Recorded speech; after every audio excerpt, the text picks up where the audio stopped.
couple comments about the longest embargo in modern history is the embargo that the United States has put upon Cuba. Since 1961, the United States government has put an embargo on Cuba because they were setting a good example.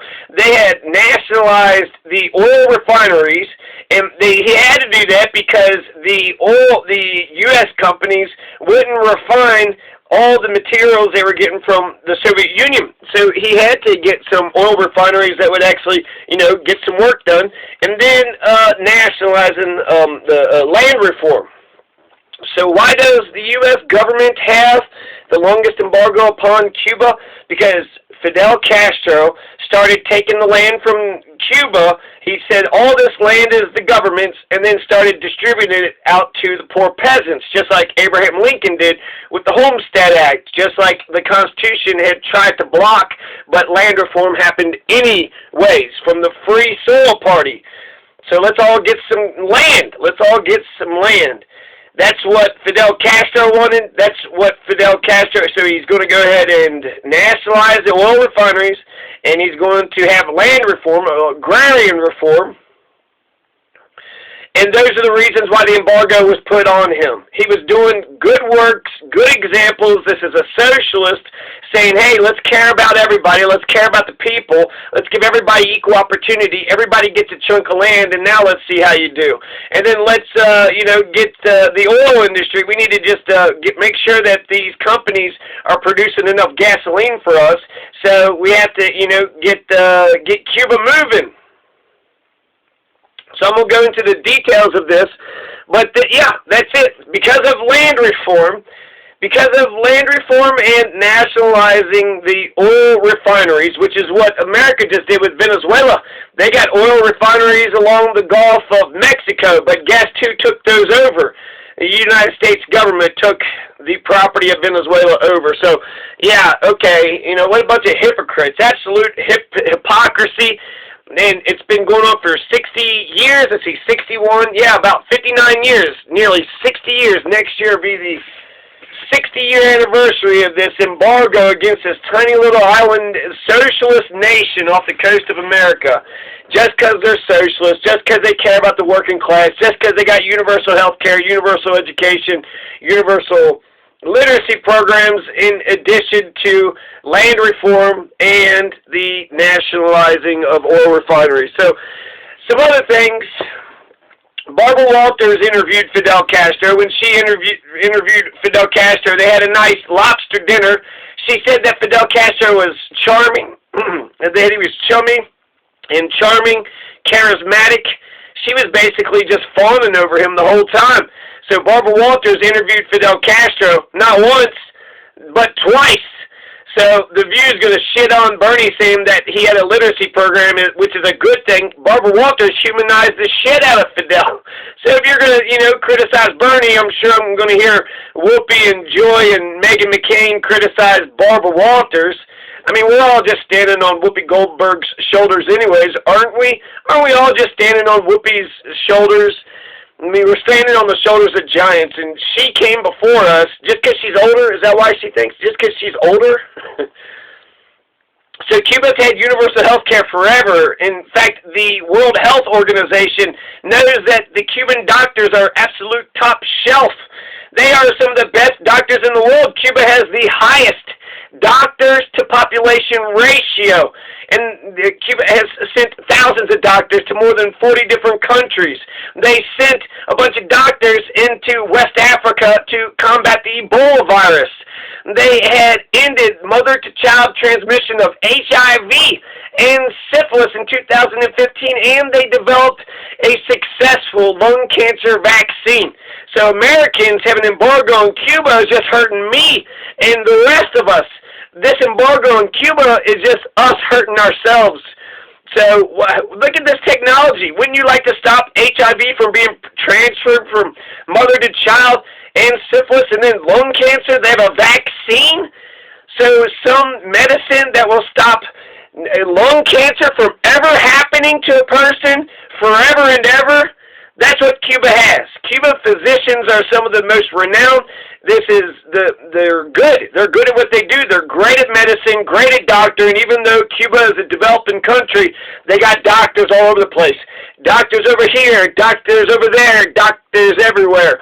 So that doesn't sound like a problem. It's not the fact that they have too many doctors. That's actually a good thing. It's good that Fidel Castro gave a shit about all of his people. It's good that Fidel Castro kept his country. Nobody remembers a king who loses their kingdom. So Fidel Castro has withstood 10 presidencies. Fidel Castro has withstood the USSR. They're gone. 1991, he was there in 6, so he lasted longer than them. This is David versus 2 Goliaths. Fidel Castro died in 2016, but ultimately, because Cuba is a sovereign nation today and Cuba will always be a sovereign nation, Fidel Castro will never die. Raul Castro is going to speak at Nelson Mandela's funeral. So Nelson Mandela and Fidel Castro were comrades. So Fidel Castro helped a lot of African countries. There's just, his legacy, everybody's legacy is mixed. So you got to have a pro column and then a con column, and then here's the pros, here's the cons.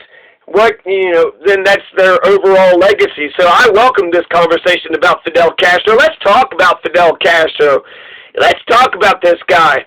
If it wasn't for the dictatorship, the authoritarian dictatorship of Batista that the U.S. government supported for such a long time, we wouldn't have got a Fidel Castro. So why do we support right-wing dictatorships? Why do we support Egypt today? Why do we support Saudi Arabia today? You want to stop terrorism, then stop propping up these right-wing, authoritarian, Hitler-esque kinds of governments. So Batista is going to kill thousands of Cubans. He's going to take power in a coup d'etat, so an illegal, taking of power of 1952, just like Egypt, that al-Sisi, he illegally took power. But we love Egypt, right? And we love Saudi Arabia. And even though I'm glad for the warming of the relations of North Korea, again, right-wing dictatorships. So because we coddle and cozy up to these right-wing dictatorships, you think it's going to be shocking to me when you hear about the Che Guevara of Saudi Arabia taking over that nation? It's not going to be shocking to me. And Egypt's going to be, taken over by the Eugene Debs and Bernie Sanders. Lenin is going to come and take Egypt over. So if you want to, it's a rubber band. You pull the rubber band far, back. The farther you pull it back, the farther it's going to fling.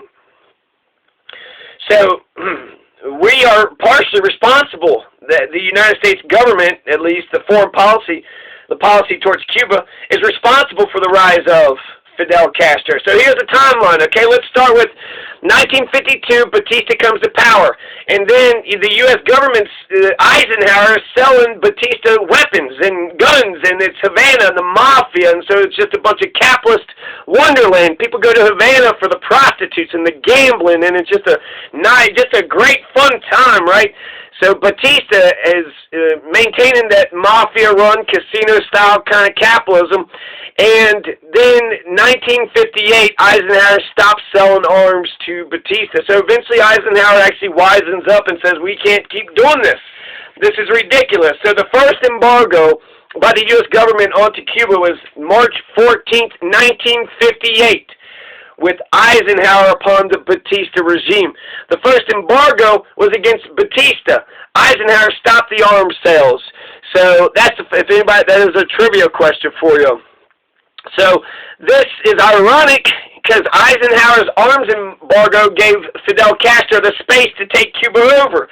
So we supported a right-wing dictatorship for 6 years, and then we stopped supporting it, and then Fidel Castro takes this government over in a popular revolution along with Che Guevara in 1959.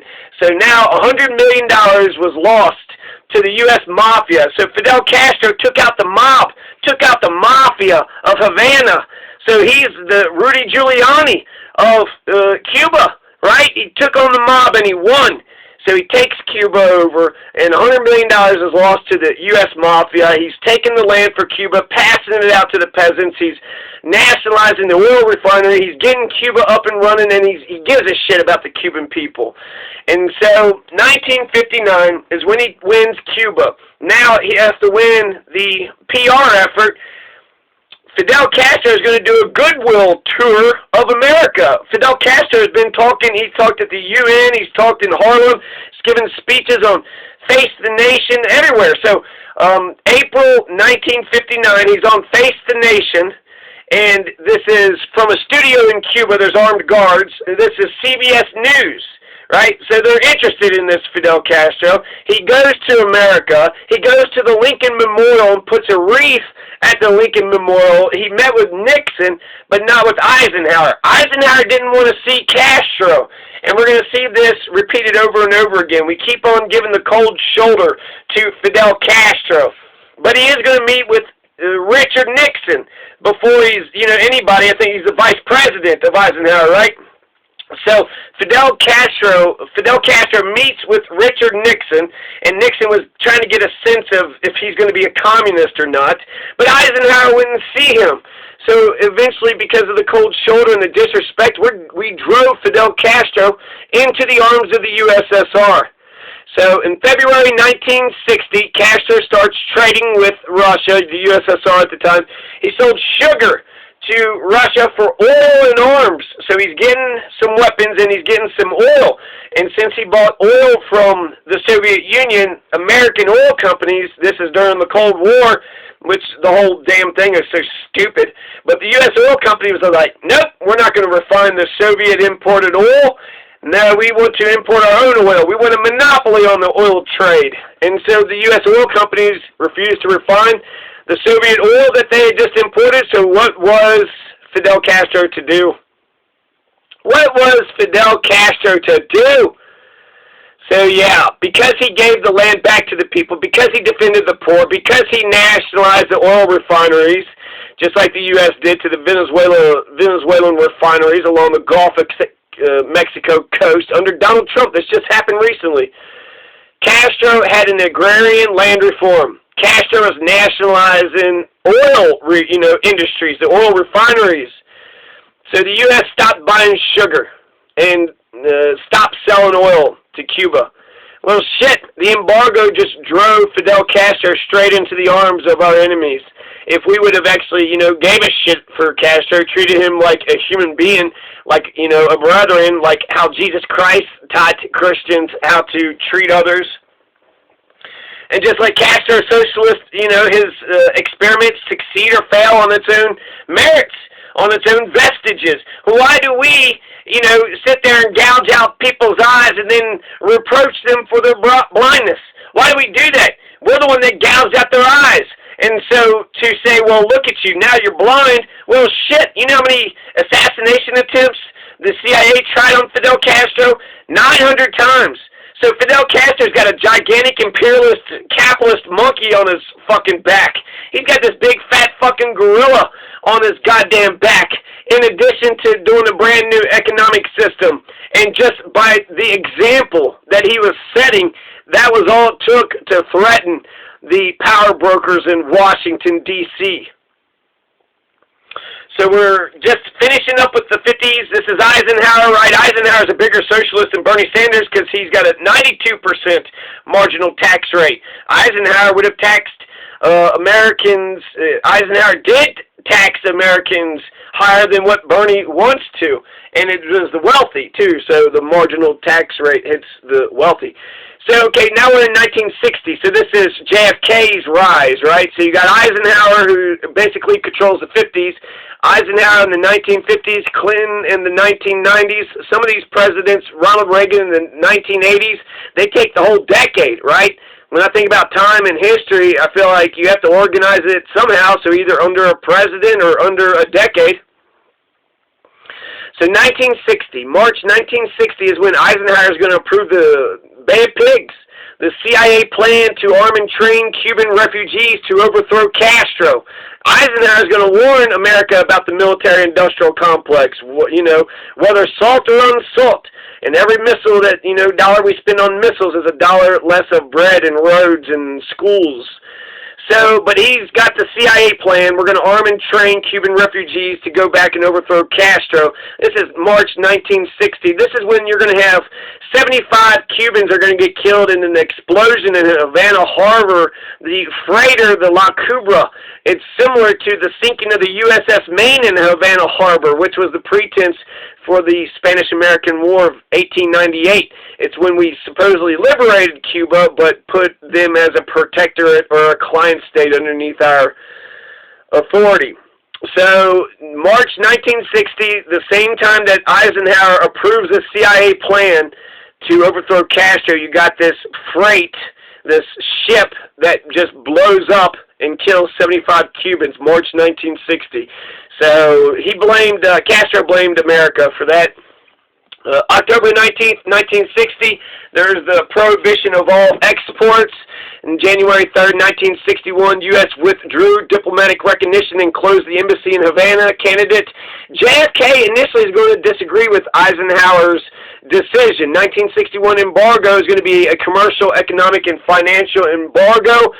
So apparently food and medicine can go through. But this is what JFK had to say about Eisenhower's relationship with Cuba. Candidate JFK said, "We let Batista put the U.S. on the side of tyranny, and we did nothing to convince the people of Cuba and Latin America that we wanted to be on the side of freedom." So he recognizes that Eisenhower didn't give Cuba enough chances. And then, but just 3 months afterwards, so JFK is going to become president January of 1961. April 14th, 1961, JFK orders the Bay of Pigs invasion. 1,400 ex-Cubans invade, and every single one of them were captured or murdered and chopped up into pieces. Operation Mongoose and Operation Northwoods are the CIA's future plans for Cuba. And this is attacks on Miami. So the CIA had plotted against America. The CIA was going to blow up Miami and blame it on Cuba, and then that would give us the pretense to invade Cuba. Operation Mongoose, Operation Northwoods. So make it look like Cuba did it. So the CIA, has these ideas. They have these plans. Havana Harbor, USS Maine. Are you sure we didn't blow that shit up in order to invade Cuba? In the early 60s, the CIA had tried to kill Castro 8 times, but throughout the years, it's been 900 times. 900 reported official assassination attempts. That's just what they've admitted to. September 4th, 1961, Congress passes the Foreign Assistance Act prohibiting aid to Cuba, and then let the president sign the complete embargo into law. And then October 19th, this is 1960, 2 years after the Cuban Revolution, the U.S. embargo on all imports to Cuba, but not food and medicine. And this was after the, nationalization of Cuban oil refineries and the land redistribution plan. So they did this, in 60, so it was a partial embargo, but then in 61, they let JFK do the full embargo, and then 1962, JFK signs for the full embargo. So from 58 is the first embargo, but that was on Batista, so that I don't even think you can even count that. When the embargo conversation starts, it's going to be Eisenhower and Castro not getting along with each other immediately, and then JFK is just going to carry that policy on of, antagonism, the CIA, and all this shit. And so it's just imperialism, right? It's just imperialism wanting to fuck with Cuba. There are plans out there to continue to fuck with Cuba. And what did Cuba ever do to us? I mean, they hurt some of our businessmen that was, running a business in a foreign country. That's not a reason for me to fight and die for some shit. Let Cuba be Cuba. Let Cuba run however Cuba wants to run themselves. So, yeah, from 59 and 60... I guess the first embargo, I guess it would have been JFK who did the embargo, or the Congress. I don't know. I guess it was a combination of Eisenhower and JFK, but eventually by 62 the embargo is in full effect. That's going to get strengthened in 1992 under Papa Bush. But, so that's the early beginning history of this 60-year embargo, the longest embargo in modern history. Some more things. Castro actually didn't hate Kennedy. Before JFK was killed, Castro had actually said, "I'm willing to declare Barry Goldwater my friend if that will guarantee Kennedy's re-election." So after they had, a rocky start, eventually Castro come to respect JFK for probably his sense of not wanting to start a war, for stopping the Bay of Pigs and not carrying on, with the bullshit. So in Cuba, the embargo is called the blockade, El Bloqueo. So the El Bloqueo, the blockade, and it's blamed for nearly all the problems of Cuba. It probably has hurt, the embargo has hurt Cuba, but you can't blame it on for all the problems, but you probably could. That's the point. The point of the embargo was to break the back of Cuba so that the people would have, an uprising and overthrow their government. So, yeah, this is the most enduring trade embargo in modern history. Violations of the embargo in America can get you 10 years locked up in federal jail. So if you go buy a Cuban cigar, your chance in 10 years in a federal prison in America. LBJ is going to get Che Guevara in '67 in Bolivia with the CIA and Special Forces, so that's going to be more tense. So we're not really treating Cuba right at all. In 1999, there's going to be a baseball game between the Baltimore Orioles in Cuba. They played 2 games January 1999. Says Bill Clinton. Good moment for Clinton, right? The Orioles, the Baltimore Orioles are going to beat Cuba and Havana in their home territory 3-2, and then Cuba is going to turn right around and beat the Orioles in Baltimore 12-6. So by 6 points, and 12 points, it's unheard of. They beat the shit out of them. So it's fantastic, right? First the Americans won in Cuba, and then the Cubans won in America. 2002, Jimmy Carter became the first president to visit Cuba since 1928.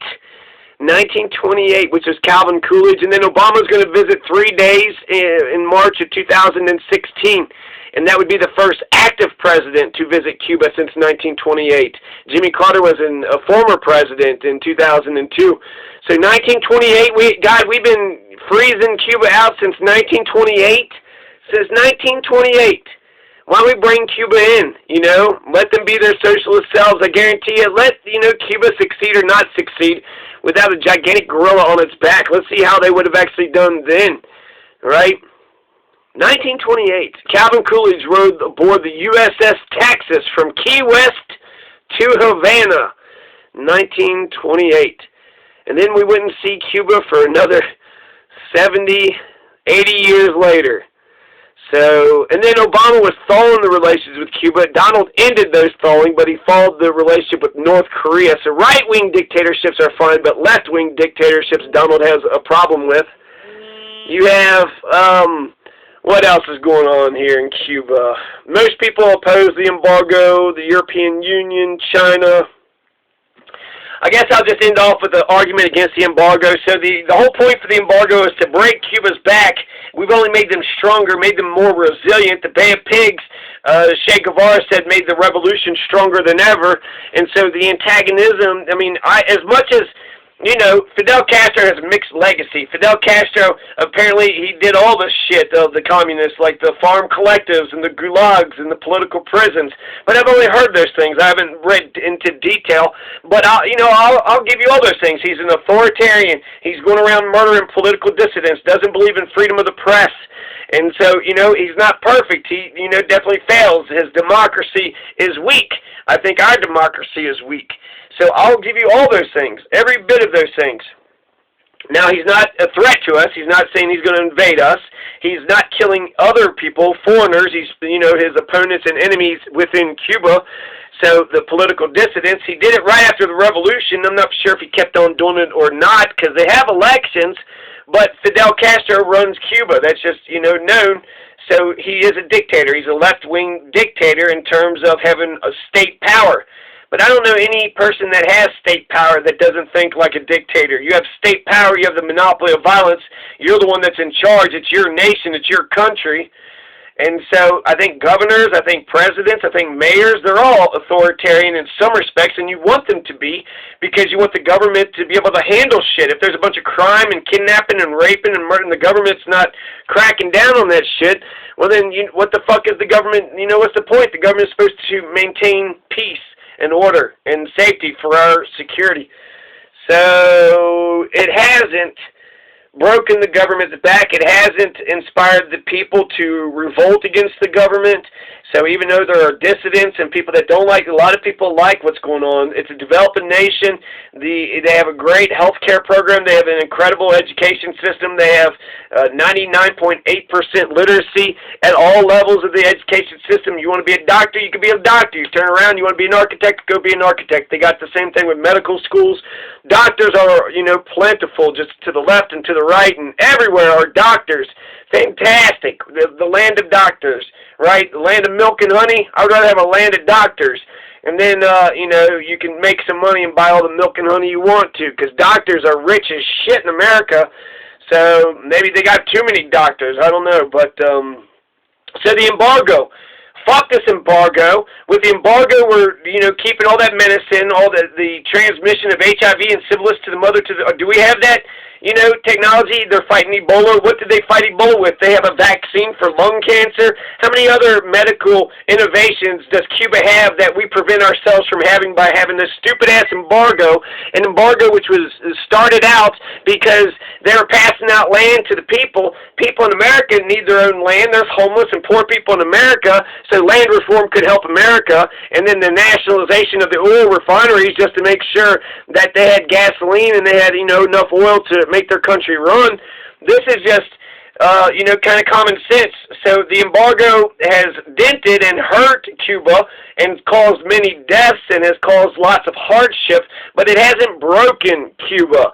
We've killed Cubans with our embargo, so I don't want to be responsible for this. I don't think the embargo is good. I don't think the origins of it's necessary. I think it's all bullshit, and it's been 60 years of nothing but bullshit. The entire world has been opposed to it for 23 years. The United Nations every year opposes the embargo on, the U.S. embargo on Cuba. It hasn't fixed, any of the problems, the democracy and the human rights and hurting their economy, getting the opposition to overthrow Castro. Castro stayed in the power till 2016. Castro stayed in the power for 60 fucking years. In spite of, the 900 assassination attempts, Castro and Cuba, they are not terrorist supporters. They have, they're a developing nation, but they're up and coming. They got a higher literacy rate than a lot of the Deep South. Kentucky's got 60% literacy rate. Cuba's got 99.8% literacy rate. Most Americans are okay with ending the embargo, including Cuban Americans. We haven't broke the economy. We've been murdering Cubans, right? But we haven't broken the Cuban will, their spirit. And if anything, we probably strengthen their love for Fidel, because look at what America keeps doing to us. Why can't they just leave us in peace? Why can't they just let us live our lives? Why can't they just let us fail or succeed on our own accord? Right? Sure, America can influence here and there, but shit. All the shit that Fidel, I would have less sympathy for Fidel Castro if America didn't fuck with, Fidel. He had to be an authoritarian. He had the goddamn empire right up his asshole. He had to be authoritarian, and he had to run with run his nation with an iron fist, because he has 900 CIA assassination attempts. He had to move every 2 days. He would just sleep in one place and then move some other place. That's how he had to live for his entire life. Never sleep in the same place more than 2 days at a time. The whole world's against it. It's losing, goodwill for the whole world. It's bad for Cuba. It's bad for America. It's bad for me. Bad for the American people. Bad for the Cuban people. Trade is supposed to be such a wonderful thing, and it's supposed to, bring countries together and shit. They do buy goods from America, so some people are getting their business in there. So don't think that big business isn't still making money off of Cuba. But, yeah, fuck this embargo. This embargo needs to stop. It's bullshit. We need land reform here. We need to pass out land to all the poor people and all the homeless people. And then we also need to nationalize not just the oil industry and gas, but the banking industry and the healthcare industry, the education system. Yeah, I think we need to have a Castroization of America. We need to embrace social welfare spending. We need to embrace social democracy. So Castro had all heart, maybe not as much economic capitalist sense, but he had love for his people. Fidel Castro's going to live forever. The embargo is bullshit. We're supposed to be a capitalist nation, so we believe in trade. And actually, when people trade, then that, you know, eases tensions, and that helps with peace. So the fucking embargo on this little tiny island nation right off the coast of, you know, our southern border. What a bunch of fucking dumbass fucking hypocrites. What a stupid that's all. Fuck the embargo. Fuck this goddamn embargo. This embargo is dumb. It's been, you know, stupid since the beginning, and it's propaganda. Just because they were doing shit for their country that showed that they loved their people and they cared about their people. Universal health care, universal education, land reform. Everybody gets a piece of land. Now you can raise your own crops. And, you know, nationalize